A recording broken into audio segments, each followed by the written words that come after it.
Ce shiur-là est dédié pour l'élévation de l'âme de Meir ben Shalom ben Shabbat et Zichrono Livracha. Alors la question de Daniel. Il y a écrit donc que lorsqu'on fait tchouva pour les mitzvot tassés, les mitzvot positives, il suffit juste de faire tchouva et immédiatement on est pardonné pour cette avéra ou pour cette mitzvah, pour cette mitzvah. Qu'on n'a pas fait. Et la question est comment faire tchouva si on sait pertinemment qu'on n'y arrivera pas, parce que la tchouva nécessite une certaine sincérité. Donc je ne peux pas être sincère si je sais pertinemment que dans quelques jours je vais continuer. Et je rajouterai, des fois même, on n'a pas envie de faire tchouva, parce que le Yetzirah est tellement grand que je ne peux pas faire tchouva, j'arriverai pas. En fait, on m'impose la tchouva alors que je ne veux pas la faire. Des fois, le Yetzirah est très très grand, je suis dans l'erreur, et plus je suis dans l'erreur, moins j'ai envie de faire tchouva. Comment faire tchouva ? Je vais répondre en deux temps. Un temps doux et un temps méchant. D'accord ? En deux temps et en deux tons. Alors, d'abord le ton et le temps doux.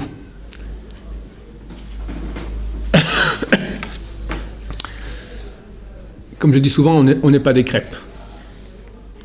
On ne peut pas, parce qu'on arrive maintenant près de Yom Noraim, des jours, de ces grandes fêtes de jugement, tout à coup changer, abracadabra, on devient quelqu'un d'autre. D'habitude, ça ne tient pas longtemps. On est êtres humains, il y a une progression, Hachem comprend cela comme nous le comprenons, nous aussi. Maintenant, pour la tchouva, pour qu'une tchouva soit totale, il faut trois conditions. Reconnaître avoir péché, regretter et avoir honte, c'est marqué aussi, regretter on va dire, et troisièmement le plus dur, prendre sur soi de ne plus jamais recommencer à un point tel qu'Hachem, qui sonde les cœurs, peut témoigner que plus jamais on refera ce péché. J'ai expliqué, j'espère que je ne me trompe pas, ça veut dire quoi Hachem peut témoigner? Qui peut être certain qu'il ne va plus jamais pécher? Alors mon avis c'est que Hachem, sondant notre corps, fait un scanner et voit que notre décision est totale à un tel point que pour nous c'est clair, jamais. Là, au moment de Kippour, de Rosh Hashanah, ou aujourd'hui, ou à cette Tchouva, les 10 jours de pénitence, quelqu'un prend sur soi maintenant de façon tout à fait totale, sincère, mais c'est terminé, plus jamais, jamais, jamais du fond du cœur. Des fois, c'est un jamais, jamais, mais un petit... bon, si jamais... il y a un petit risque qui subsiste.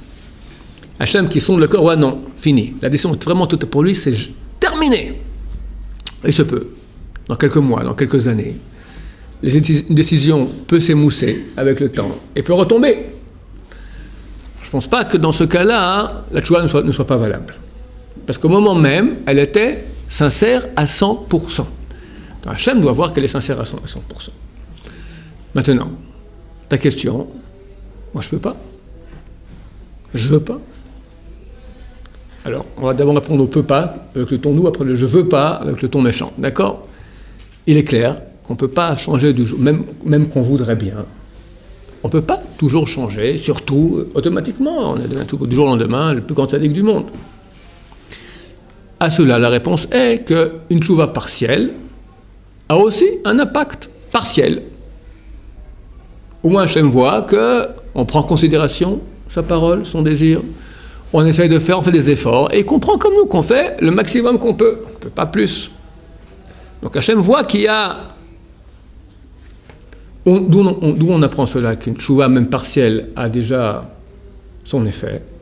On lit à Mincha de Yom Kippour, on lit la Haftara. C'est le fois où on lit la Haftara de l'année. On lit Yona. Pourquoi est-ce qu'on lit Yona? La réponse qui est marquée dans les poskim, c'est parce que Yona a voulu échapper à Hachem. Dieu lui a dit, va prophétiser à propos de Ninive. Lui s'est dit, si les Niniviens font tchouva, il y aura un grand kitroug, une grande accusation contre Israël. Eux qui ont parlé sous la Torah au Mont Sinaï, qui ne sont pas le peuple de Dieu, on leur parle, ils font tchouva, et les Juifs ont déjà envoyé 48 prophètes et 7 prophétesses, et cette bande de têtus, ils ne bougent pas, ça a amené des malheurs sur Israël. Je ne veux pas amener des malheurs sur Israël. Il a fui. Il est parti à l'étranger, hors d'Israël, on ne peut pas avoir la prophétie.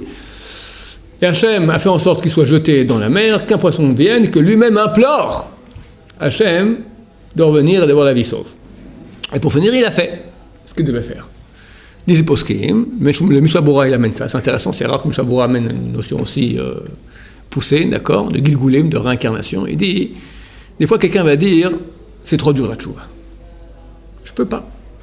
On me demande des trucs comme tu dis, je veux pas, je peux pas, c'est trop. Mais on dit, mais mon cher ami, ça va être terrible ce qui t'attend après. Alors, bon, je préfère payer dans l'Amaba, ici je peux pas. On nous dit non, mon cher ami. Parce que Yona, pour finir, il a fait la mission de Dieu. Tu n'as pas voulu faire ici, tu reviendras en Gilgul, tu reviendras sur terre. Et tu devras ici sur terre, pas au Lamaba, qu'Hachem te répare. Tu devras revenir sur terre, refaire ce que tu n'as pas fait cette fois-là. Donc, tant qu'à faire, mourir, être jugé par Hachem, passer en enfer, renaître de nouveau, et les mots dedans, et le bac, refaire le bac, d'accord. Les tortues chinoises et le bac, c'est les deux, d'accord. Tout refaire. T'as déjà eu ton bac, allez, fais tchouva aussi, comme ça tu rentres au Lamaba, c'est fini, ni bac, et ni revenir sur terre pour refaire tchouva. Ah là là, on a inventé une invention, d'accord, pour souffrir les gens, le bac. Tov. Il y a mieux maintenant, il y a bac plus 5, bac plus 10. Tov. Hachem Ishmor, que Dieu nous sauve des tortures chinoises. Ça, c'est la raison officielle pour laquelle on lit Yona. Mais néanmoins, on peut apprendre de ça beaucoup de choses. C'est marqué que, effectivement, donc Yona est allé annoncer à Ninive, si vous ne faites pas tchouva dans 40 jours, Hachem renverse la ville, ils ont fait tchouva. C'est marqué, et ils ont rendu le vol qu'ils avaient dans leurs mains.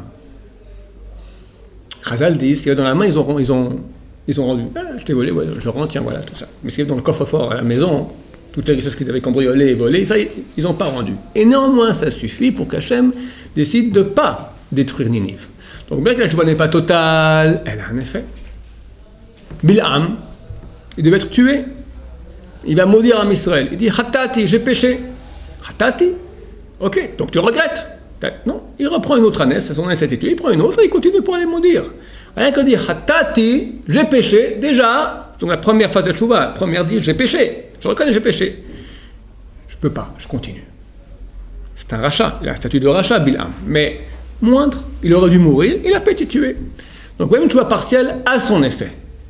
Et on doit, nous, aller tout azimut. Donc même si tu dis que tu ne peux pas, au moins montre qu'au moins tu regrettes. C'est marqué que les Rechaïm sont pleins de regrets. Bon, c'est un bon rachat. C'est un rachat, c'est un mécréant. Il n'a pas un statut de sadique, un statut de rachat.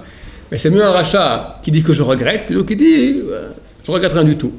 J'ai vu quelque part il y a longtemps que si quelqu'un fait un péché qui est sanctionné par le Gilgul, on ne sait pas, hein, ça dépend de la nature de l'âme de la personne. D'après la source d'âme, certains péchés pour lesquels il est revenu sur terre, s'il n'a pas réparé, il doit revenir en Gilgul. C'est marqué que s'il le fait avec regret, ça évite le Gilgul. Il l'a fait, il a péché. Mais au moins, quand il le fait, c'est amer dans la bouche. Déjà, ça évite le Gilgul, c'est déjà bien. Gilgul, donc la réincarnation. Donc même une tchouva partielle est utile. En plus, elle montre à Hachem que je suis de bon cœur, que je veux, mais je ne peux pas. Ça va. Attends, quand tu me dis je ne veux pas. D'année en année, quand on dit à son père, par exemple, j'arrête de faire cette erreur, chaque année, c'est prendre son père pour un idiot. Non, pas si on est sincère. Parce que le père, il est Rahman, il est miséricordieux, il comprend qu'on veut. Et on veut. T'es sincère. Si t'es sincère, mais c'est vrai que là, il faut être plus intelligent que l'année passée et commencer à établir une stratégie. Pourquoi je suis tombé? Qu'est-ce que je vais faire contre? Il faut établir une stratégie. Établir une stratégie, se battre, fait trouver des choses qui font que. Et même si on retombe, au moins on tombera moins difficilement. Pas que. Il y a une notion qui est terrible, qui s'appelle Moumar le Davar Echad. Un apostat. Quelqu'un qui quitte la religion, qui devient, pour moi, voilà, il devient un chrétien. D'accord? Alors il y a une notion dans la Torah qui s'appelle apostat pour une mitzvah. Il prend cette mitzvah-là, elle fait plus partie du canon biblique. Là, c'est pas qu'il dit comme ça, mais pour moi, ça, je fais impasse. D'accord? C'est très grave. C'est très grave. C'est très très grave. Parce que tu dis, je ne suis pas d'accord, Hachem me dit, moi je fais ce que je veux. Non, dis que tu aimerais, tu veux changer. T'essayes, bon, il essaiera, mais au moins montre que t'essayes. Donc tu mets en place au moins un petit quelque chose. Pas un drapeau blanc. La bataille, elle est perdue. Ok, on se bat jusqu'à la dernière cartouche. Moi, tu te bats. le roi pour qui tu te bats. Ouais, ça c'est un soldat vaillant. Il n'a aucune chance devant 3000 soldats, il est tout seul. Mais au moins c'est un soldat, Naaman fidèle à son roi, et jusqu'à la dernière cartouche il se bat, pas il fait tout de suite, il se rend. Chilul Hashem, quand tu te rends, j'existe, tu es mon serviteur, tu es mon soldat, bats-toi jusqu'à la dernière cartouche. Ça c'est un bon soldat, perdu d'avance. Ok, bats-toi, peut-être je vais t'aider. Bats-toi. De plus, peut-être que tu vas réussir. Et au fond, avec les années, au bout d'un moment, Sifter Chaim, il écrit comme ça. Il dit, c'est comme quelqu'un qui creuse un trou. D'accord ? Il fait tchouva, il creuse un trou, il enlève toute la terre du trou. Et puis, après, pendant l'année, de nouveau, tout se remplit. Il revient l'année prochaine, même niveau qu'avant. Il faut tout recommencer. Allez, on recreuse. Et on recreuse un trou bien comme il faut, Yom Kippour, grande tchouva, tout va très bien. Et de nouveau, dans l'année, tout se recreuse de nouveau. Et au bout d'un moment, la terre devient plus molle. C'est plus facile à creuser. Donc au bout d'un moment, tu connais mieux les combines que fait Sarah pour faire tomber. Tu sais que pareil, il peut t'attaquer comme ci, comme ça et comme ça. Et tu peux arriver à te battre. Et il faut la stratégie, comme la stratégie numéro 1, du moussard. Du moussard. Quelqu'un te dit, maintenant il fait la shonara. D'accord ? Ok. S'il dit du moussard, il y aura bien au moins une fois sur 100 qu'il ne va pas dire la shonara. Ça a de la valeur. Ça a de la valeur. J'en dis, il y a un grand piège, Kachar Abati Avati. Quand je suis perdu, alors, tant qu'à faire, plus rien du tout. C'est faux. C'est complètement faux. Fatraïm, il dit, quelqu'un, il a prié. Et il arrive à le Kohen Etzor. À la fin de la médaille, il se rend compte qu'il n'a rien eu comme Kavana. Il dit, ok, et le Kohen Etzor. T'as encore 3-4 phrases à dire à Hachem.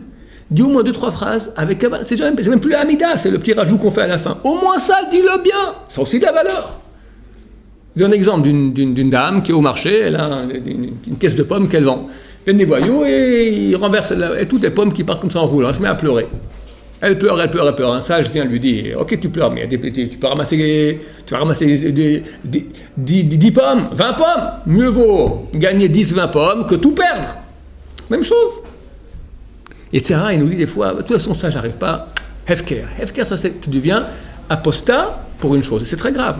On se bat. Et on se tient, et sachez que la bataille, beaucoup de gens m'écrivent sur Zera le Batala. Ça sera terrible. Je crois qu'il n'y a aucune addiction au monde pire que ça. Et des gens pleurent. Ils veulent arrêter, ils n'arrivent pas. J'aurais dit, battez-vous. Même si à la fin on tombe.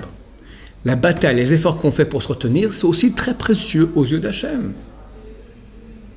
Il faut comprendre que le Sarah, il est énorme. Et nous, on est tout petit. Et quand on se bat contre un grand Sarah, Hachem, il est heureux.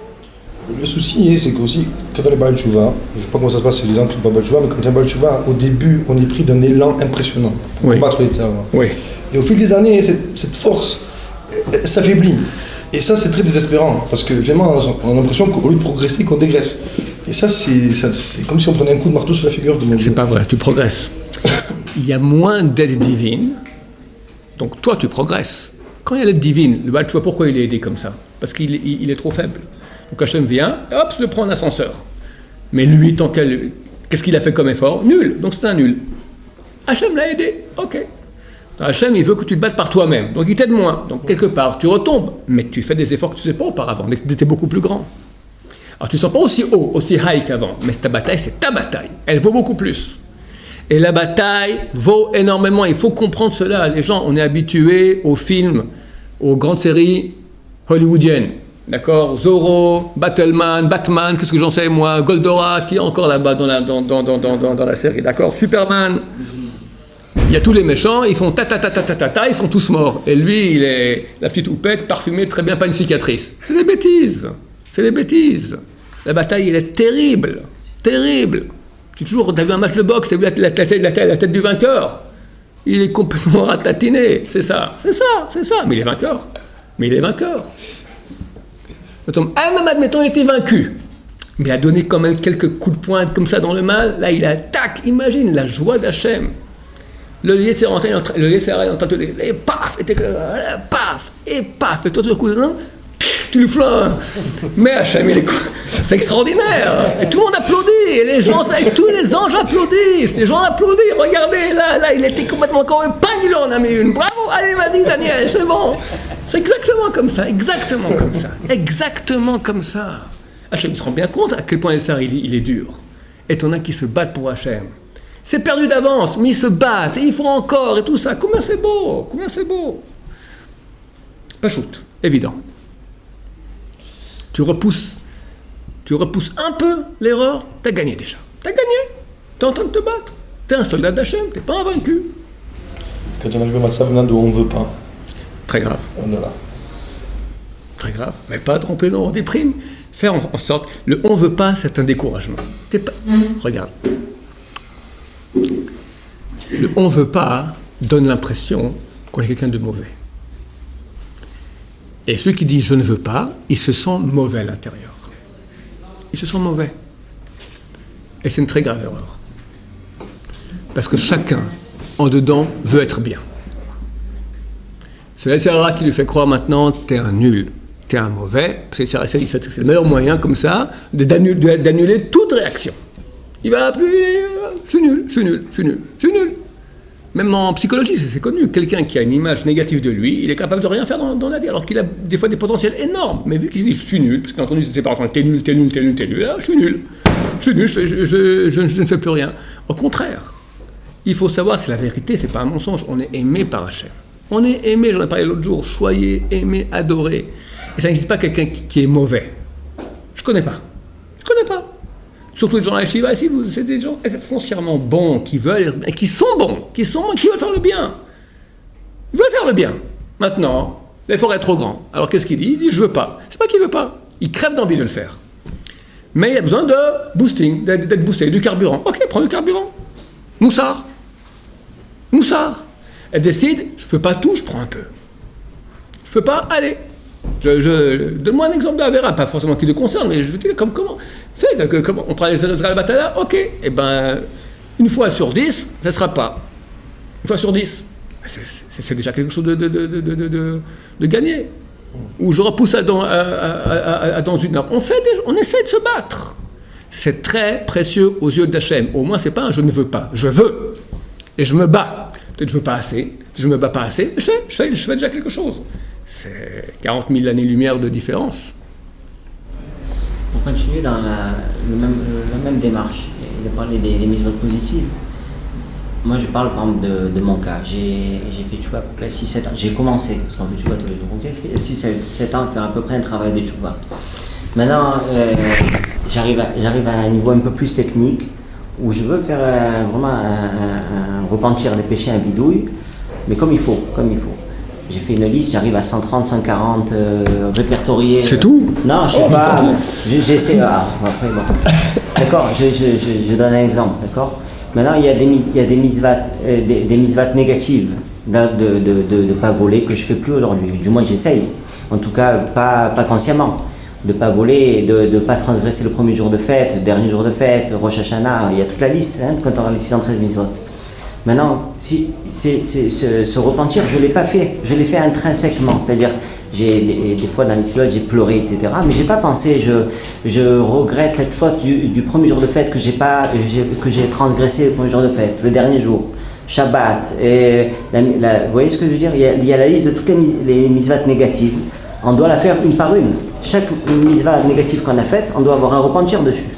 Je ne suis pas obligé de dire maintenant, j'ai transgressé Yom Tov le premier jour, le dernier jour, après à Sukkot.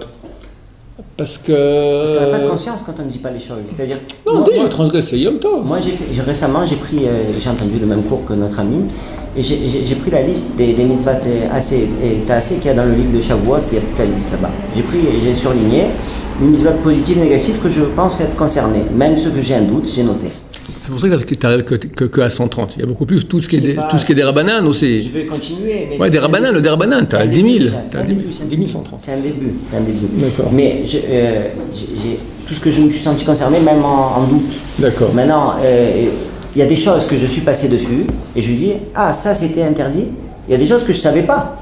Alors d'accord, je dis à Hachem, je voulais être un bon juif, je fais tchouva. Je ne peux pas faire tchouva sur des choses que je ne connais pas. Maintenant, quand j'ai vu la liste, j'ai vu des nouvelles choses que je ne savais pas. Pas frapper son prochain, je n'ai même pas pensé. Des choses comme ça. De ne pas maudire son ami, des trucs comme ça que je n'ai pas pensé. C'est vrai que c'est pas bien, mais je ne savais pas que c'était une mitzvah négative ou positive. Quand j'ai vu la liste. Alors là, c'est des choses que je ne savais pas, je n'avais pas de conscience. Bon, alors c'est bien de les lire, c'est clair que c'est bien. Le Rambam il dit qu'on doit préciser le péché qu'on a fait. Comme il dit, ils ont fait un grand péché. Moshe parle du peuple d'Israël à Hachem. Ils ont fait un grand péché, ils se sont fait des dieux d'or. Donc il dit, qu'est-ce qu'ils ont fait? Est-ce qu'il faut aller dans le détail de chaque jour? J'ai eu le 24 décembre à 6h, je n'ai pas répondu Amen Bracha, et ça joue de nouveau le 6 janvier. Bon, ça prendra trop de temps, je pense. C'est pas mauvais de faire ça, mais tu es limité dans le temps. Donc plus vaut passer rubrique par rubrique. Voilà, et surtout qu'il faut regretter. Donc, il y a un travail. Oui, il y a un travail à faire, c'est clair. Ok, très bien, excellent. Excellent. Mais disons, maintenant on approche comme ça de Rosh Hashanah, d'accord? On approche de Rosh Hashanah. J'ai maintenant, on ne peut pas tout faire d'un coup, mais d'un autre côté, on peut pas être... Qu'est-ce qu'on va faire maintenant, ces jours de fête Rosh Hashanah Kippour? On va arriver, on va prendre le marzor, on va commencer à faire la tefila. Alors que ce travail essentiel de tchouva, parce que c'est Rosh Hashanah il ne faut pas confondre les choses. D'accord. Il y a Rosh Hashanah et Yom Kippour, c'est deux choses différentes. Rosh Hashanah, c'est un jour de tchouva, mais on ne rappelle pas les péchés. C'est un jour de jugement, donc il faut rappeler les péchés avant, après, mais pas pendant. Le seul moment où on rappelle des péchés, ceux qui rappellent, parce que c'est pas tout le monde est d'accord là-dessus, c'est pendant le shofar. Dans le shofar a la faculté d'adoucir.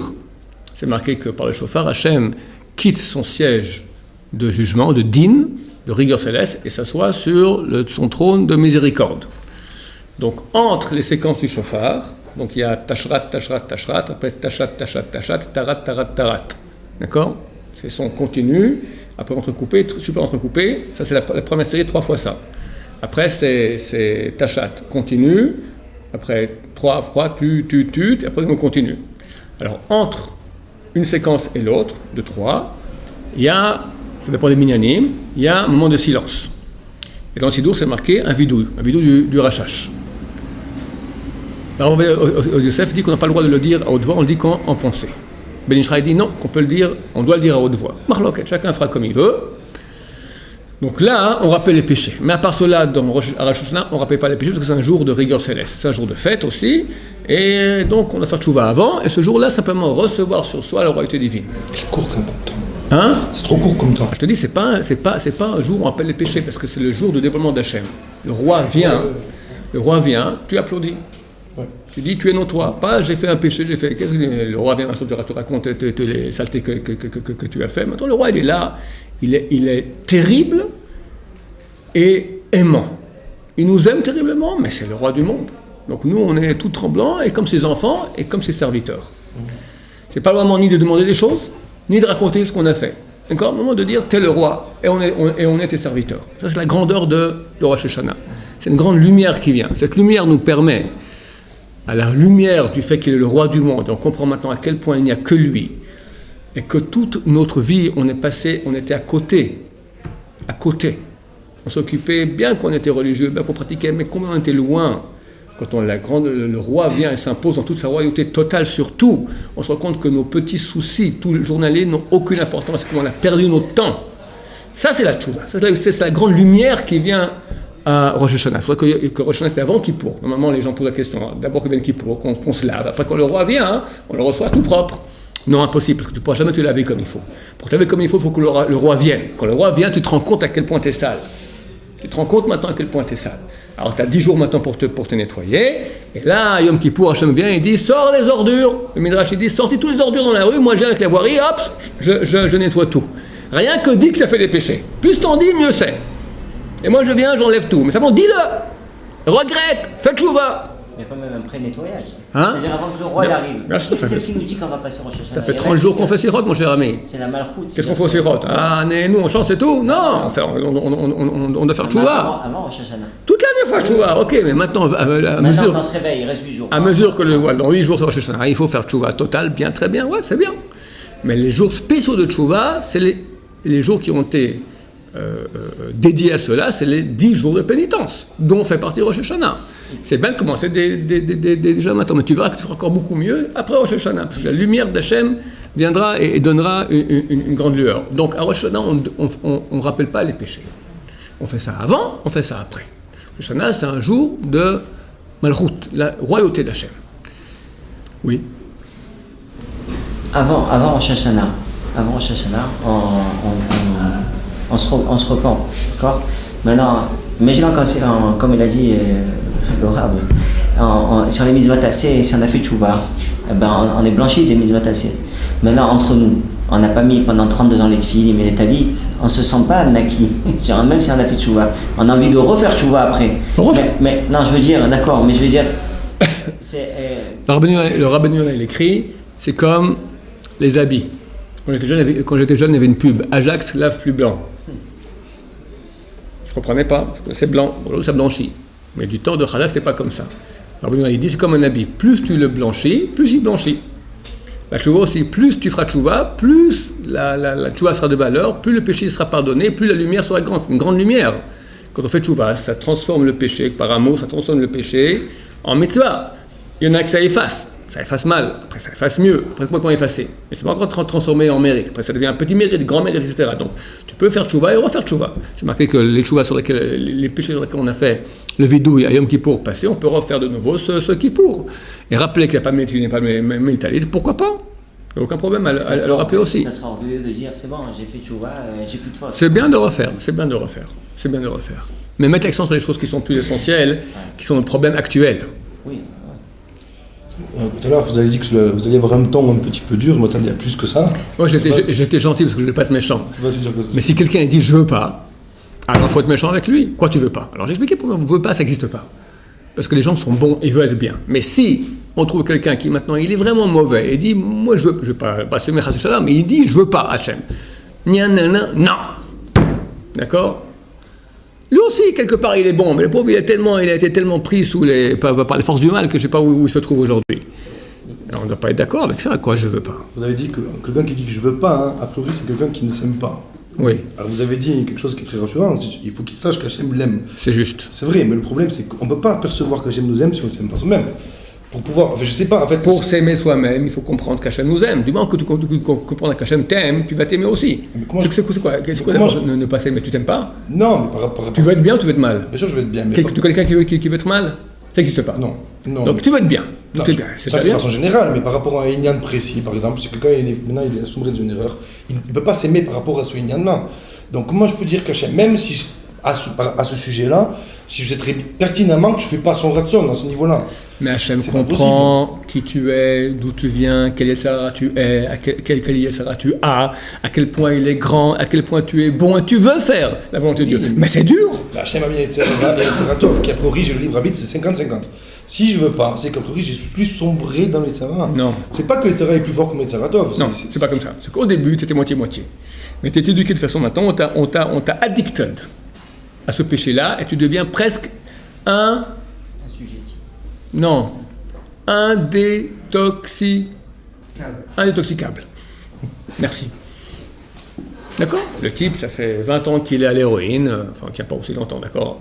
Héroïne, cocaïne, qu'est-ce qu'il y en a encore après? Je sais pas, moi, j'ai oublié les noms, d'accord? LSD, il y avait à l'époque, ok, quoi d'autre? Il y a des trucs maintenant plus modernes, tout ça, d'accord? Toutes sortes de pilules. Il va faire une désintox. Il s'en sort. Il n'y en a pas beaucoup qui s'en sortent. Il sort, tient quelques mois, pouf, rechute. Et redésintox. Ok. Hachem comprend ça. Hachem comprend ça. Et attention, que personne comprenne ici, je dis, restez dans votre état, tout va bien. Non. Mais celui qui fait tous les efforts et n'arrive pas à s'en sortir, il ne doit pas à cause de cela déprimer et se dire, ok, si c'est comme ça, ben tant pis. Non. Hachem tend la main, il tend la main vers les Rachaïm les plus éloignés, il leur dit, reviens. Et le peu de tchouva qu'on fait est apprécié par Hachem. On peut faire plus, encore mieux. Ouais, mais pratiquement, quand maintenant un fils vers son père, quand il dit à son père, je ne peux pas, il peut être persuadé que son père l'aime, mais quand il dit, franchement, à son père, je ne veux pas, je ne peux pas me persuader que mon père, il m'aime. Quand le père, il est petit, tu as raison, quand le père, il est grand comme Hachem, et qu'il sonde ton cœur, et qu'il voit que tu es bon, et que tu veux, et que tu essayes, et que c'est pas que tu veux pas. Tu veux beaucoup, mais tu n'oses même pas venir vers lui et dire je vais essayer parce que tellement c'est difficile. Il te dit, et tu dis moussard. Tu auras déjà plus envie. Ouais. Et c'est déjà un bon début. Et tu fais essayer de faire un peu. C'est mieux que de dire je veux pas. Ouais, mais le problème, c'est que l'homme, il peut être que heureux, je crois, quand ses massés sont en adéquation avec son ratson. Moi, je veux faire le bien, Je t'explique quelque chose. mes massés sont rares. Je t'explique quelque chose. Personne n'est parfait. Le plus grand sadique que tu prendras, il peut rentrer en déprime totale par rapport au tzara qu'il a. Et plus que nous. Parce que quand on est petit, la bataille est sur les petites choses. Quand on grandit, la bataille est sur des choses qui sont tellement grandes qu'on peut être découragé complètement. Alors oui, il décourage complètement, et c'est mort. Ou bien il comprend que Hachem nous demande à son rythme, à pas de fourmi, d'avancer. Et il fait une petite brique en plus, et une petite brique en plus. Et c'est comme ça qu'on avance. Pas à dire, je peux pas. On va commencer à avancer. Et le peu qu'on fait, comme je dis, le petit hypercute que tu as donné dans les Sahara, il a une valeur énorme. C'est un signe de vie. Il vit. Quelqu'un qui va avec le courant, il est mort. Il fait un truc. Il a fait un poisson, il est mort. D'accord, il est évanoui. Du coup, truc, il a fait un petit looping dans l'eau contre courant et après il est reparti avec. Il est vivant. Le petit looping, déjà, c'est une différence entre un vivant et un mort. Tu dis à Hachem, je suis vivant. Même pour cette mitzvah-là, que j'étais comme un mort, je suis encore vivant. C'est très beau. C'est très beau. Et il faut se convaincre qu'Hachem nous aime. C'est vrai qu'on doit réparer ça. Et c'est vrai qu'il y a une facture, c'est vrai que ça ne se fait pas par rapport à Hachem qui nous donne tellement de ne pas faire ça. Il faut jouer entre la carotte et le bâton. Si je joue trop bâton, je vais décourager, c'est ce qui t'arrive. Trop carotte, je dis, bon, ben c'est comme ça, Dieu m'aime bien, j'ai fait tchouva à moitié, la vie est belle. Non, tu peux faire beaucoup plus. Exactement le bon dosage pour être le plus performant. Et savoir que dans tous les cas, Hachem nous aime. Dans tous les cas, Hachem nous aime. Dans tous les cas, c'est marqué dans les livres de Moussard, quelqu'un il est tombé, tout recommence à zéro. C'est pas que maintenant j'ai une tâche supplémentaire et Hachem m'aime moins. Hachem m'aime comme avant le péché. Il m'aime comme avant le péché. Comme avant le péché. C'est vrai que j'ai une dette, ok, on va s'en occuper un beau jour. Pas qu'on est touché dans l'amour d'Hachem, c'est une erreur. Parce que si on sent qu'on est touché dans l'amour d'Hachem, alors on ne se sent pas aimé, c'est le début de la fin. Le début de la fin. Hachem nous aime, nous choisit. Et combien il nous aime? C'est tellement évident. Surtout des Torah, il y a une discussion là-dessus, quoi, je comprends pas. C'est difficile, ça veut dire qu'en gros, je ne pourrai jamais être ce que je veux être. Personne ne peut être ce qu'il veut être. Parce que tu seras Baba Salé, tu voudras Shmuel Hanavi. Shmuel Hanavi, tu voudras Moshe Rabbeinu. Moshe Rabbeinu aussi, il était malheureux, il aurait voulu être plus encore, ne pas pécher. Il a aussi péché. Si on se dit comme ça, on veut être parfait, on ne peut pas arriver à une perfection totale. Ça, c'est du Yetzer Hara. Notre perfection, c'est arriver à être le plus performant. Et c'est ça notre perfection. Et c'est ça ce que Hachem nous demande. Baruch Adonai.